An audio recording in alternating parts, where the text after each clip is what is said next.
Hop Christopher Waller says he favors a quarter-point hike at the next meeting, while Klaas Knot sees at least 2 more 50 basis point increases from the ECB. JP Morgan sees chances of an economic downturn falling across markets. The dollar drops with European stocks trading higher. Plus, Olaf Scholz and Emmanuel Macron warn European businesses will need to dramatically boost spending to keep pace with the U.S. and China. Well, good morning, everyone, and welcome to Bloomberg Surveillance Early Edition. I'm Francine Lacqua here in London. Now, for the first time in years, millions of people have been able to travel across Asia to celebrate Lunar New Year without restrictive COVID rules. China's abandonment of its zero-COVID policy has given the travel sector a boost, while also raising concerns it could lead to a spike in cases across the region. Well, joining us now is Keyu, Associate Professor of Economics at the London School of Economics. Keyu, as always, thank you so much for coming on. How do you see the China reopening going? Well, it's a tricky time. It's one for festive seasons, and the forbidden fruit consumed in Beijing with fireworks blasting off indicates one thing, that some people are ready to move on, to invite, to welcome a new cycle of renewal. On the other hand, there are costs of economic reopening for practically every family. So it is a tricky time, but people are looking forward. So, can you talk to me a little bit, and what you're extremely good at is really looking at the nuances of reopenings, what this means for urban China, what this means for rural China. Are we going to see many divergences? Look, in China, there's currently right now not only pent-up demand for consumer spending, but also a pent-up determination for everybody, whether it's the government, the companies, the households, urban areas, rural areas, ready to welcome really a new beginning after years of prolonged lockdowns and economic downturns. The urban inequality and rural inequality has widened because of the pandemic. But government fiscal spending, fiscal expansion, which will be a focal point for policymakers, are also aimed at, rebuilding household balance sheets and supporting, especially those who have been hurt during the pandemic, and that includes rural households. So, Keyu, what does pent-up demand look like? Is it goods first? Is it luxury goods and then on to services? Well, the Chinese consumers respond slightly differently from the, let's say, consumers in other countries. With reopening, they have built up a lot of saving over the pandemic, but they're not going to just go out and spend on large durables and large amount of spending, because it's a lot of precautionary saving. There's still a lot of uncertainty in the Chinese economy. Confidence has to rebuild. But in the short term, I can assure you that all families are looking forward to go out there, spend on discretionary services, travel again, and short-term spending will be up. But there is long-term or longer structural problems, structural issues in the economy. It's not as if we would just open up the economy that all of the economic woes in China would be solved. You have the large debt issues, debt overhang, the fact that companies, those who are still surviving, because millions of them have gone bust over that cycle, look at how do they rebuild their businesses. And the fact is the economy is not really like what it was 10 years ago for China anymore. It's not easy to stimulate the economy as it was when the property was thriving. So these stimulus policies don't work as effectively. There are significant headwinds despite the short-term boost. So, can you give me a sense of what that means actually for some of the policies put in place going forward? So we know that also the economy, policymakers, even the central bank has tried to support the economy. Will that be the main story for 2023 as well? Well, it's a delicate balance, because we need to think about financial fragility as well, and that's on the minds of the Chinese government. How do you, all eyes are now focused on growth. Yes, but once there is significant pickup, they have to turn to maintaining the financial system problems and financial fragility. So I think there's a lot of room for fiscal capacity. There's also more of a lax monetary environment. But again, once the economy normalizes, we can also expect interest rate hikes again, whether it's to fight off potential inflation or to preserve the financial system. So it's a tricky balance. But everybody is aligned to refocus on the economy. And that goes to show that pragmatism and legitimacy ultimately go hand in hand. Thank you, Keyu. Let's also bring Diana Choyleva, Chief Economist at Inodo Economics. Diana, we're just talking there with Keyu Jin about what kind of economy, I guess, China will see in the next 12 to 18 months. What's growth looking like, Diana?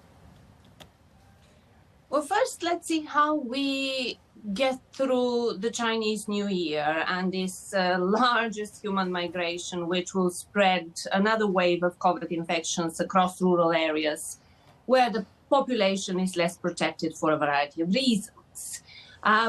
Beyond that, the authorities are intent on getting the economy going from the spring onwards, and very much using the old model, if you'd like, credit-fueled, investment-driven expansion. There is some pent-up consumer demand. However, consumer spending has been in the doldrums for a variety of reasons, and reopening or the very strict lockdown restrictions were not necessarily the main one. So over the long term, growth is highly unlikely to reach the pre-pandemic rates. But in the very short term, if we go through this next couple of months all right, and the Chinese Communist Party's gamble pays off in terms of the abrupt and unprepared opening up, then we are looking actually at quite a significant short-term upswing. So, okay, and thank you, Diana. We'll come back to, of course, this idea of how the economy also changes. Keyu, you're in Beijing. How is travel actually looking like? So we understand there are no restrictions. Is everyone going back home? Certainly, there'll be more people going back home than 2022. Do you worry about, the COVID situation? I look out my window and I just see traffic everywhere, traffic like we've never seen before for years. And the airports are full, and people have just said, look, it's been 3 years since I went home to the rural areas or wherever. Everybody's going around. And there's a sense, at least in urban areas, that this wave of pandemic is over. So let's try to enjoy the freedom while we can, and we'll worry about the second wave later. So I do sense that there's this excitement, there's willingness to go out, but work and rebuild and spend. But, we don't know when the next wave is coming, but hopefully the country will be more prepared and there will be less psychological trauma the second time around. Diana, what can you tell us about soaring unemployment and, maybe concerns about the income outlook? Look, clearly, the lockdown sort of zero or dynamic zero COVID policy had driven the economy into the ground. And one particular worry is the high rate of unemployment, in particular among the young, those between 16 and 24 years.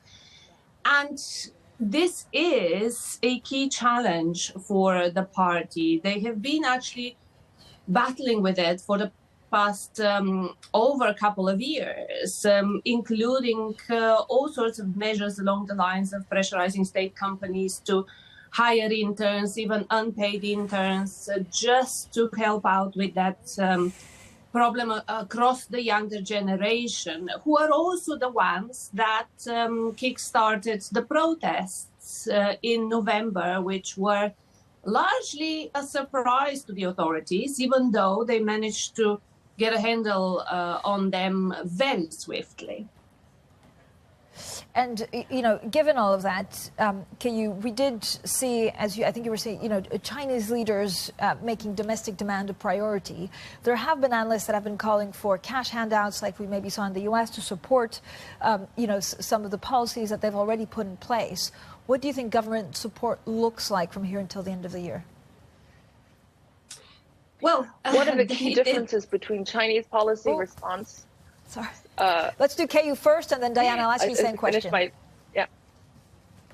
One of the first responses, the key differences between the Chinese and the Western government was that the Chinese focused on supporting the firms in the beginning of the pandemic and not necessarily the households. And now we see a large deterioration of household balance sheet as well. and a large amount of, a large number of unemployment and precautionary saving, as we mentioned. Now the focus is back on consumers and household welfare. So a lot of the fiscal policy should be, and I think will be, directed towards supporting households, but at the same time giving firms, small and medium-sized companies also a boost as well.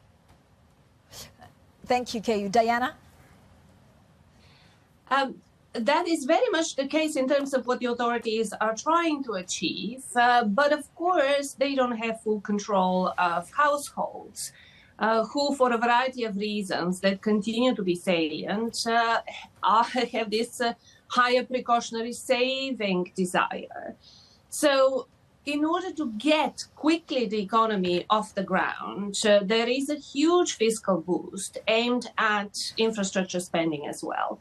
More generally, I would argue that removing the dynamic zero COVID has removed what was a short-term constraint on people's ability to simply go out and shop. And of course, the psychological impact of the huge uncertainty, which is likely to continue to cause precautionary saving even after the change in the authorities' pandemic measures. And also, China has not reversed in any shape or form its common prosperity idea, this redistribution of income and wealth, from the rich towards the poor, which is a key reason why the well-off urbanites are not out spending in droves. Yep. We'll have plenty more, of course, on China throughout the day and the week. Thank you both for joining us. Keyu, Associate Professor of Economics at the LSE, and Diana Choyleva, Chief Economist at Enodo Economics.